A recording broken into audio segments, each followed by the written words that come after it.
All right, this video is for the paper Equations and Expressions. I am doing number 4 to help you see what to do. I think you will be able to work your way through number 1, 2, and 3. If not, just send me a message and I will write back and help you through them. But I'm going to go ahead and help you with number 4 in case there are questions that should help you with the rest of the page. So here we go, number 4. First thing it says, what is the value of n?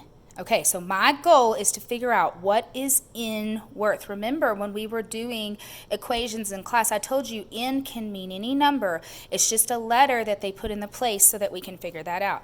So the first thing that we're going to do is I'm going to go ahead and rewrite that problem so that you can see it. 12 times 4 equals n minus 5. Okay, so here we go. 12 times 4 equals n minus 5. Okay, the very first thing you will do on a question like this when you're solving for an equation is if it has a side with no letters in it, you need to do that side first. So if I'm looking at both of these sides, this one says 12 times 4, and this one says n minus 5. Which one of the two sides has no letters in it? C. 12 times 4. n minus 5 has an n in it, so I can't work this side yet. I need to work this side first. So the first thing I would do is I would go do 12 times 4. Okay, well, 2 times 4 is 8, and 4 times 1 is 4. So that means that 12 times 4 is 48. And then I just rewrite n minus 5. Okay, so once I have done the side with no letters, then I go replace it and I start now with the letter.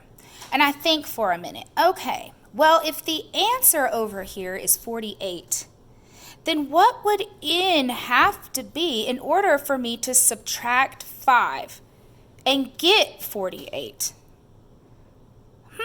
Would this number have to be bigger than 48 if I'm going to subtract 5 from it to get that? Or would this number need to be smaller than 48? Well, it would need to be bigger, guys, because think about it. Minus 5 means to take away 5. So then if I know that in this number I'm going to take away 5, then to find out what that number needs to be, it has to be 5 bigger than this number because I'm going to take away 5 from it to get 48.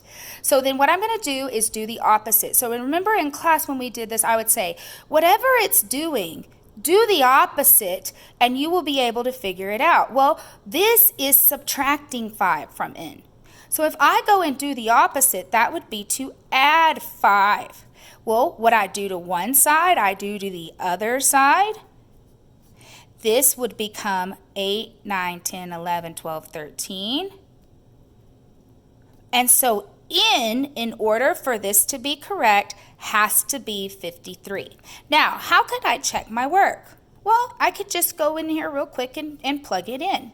I'm looking for the number 48, right? Well, this says 53 minus 5. So I'm going to do that real quick. 53, take away 5. That would give me 13 minus 5, which is 8. 4 minus nothing, which is 4. And does that match with originally what we wanted? Yes. So in this case, the answer is 53. So over here, I'm going to write n equals 53. All right, guys, I hope that helps y'all. If you have any questions, shoot me a dojo or shoot me a message in classroom. Thanks, guys.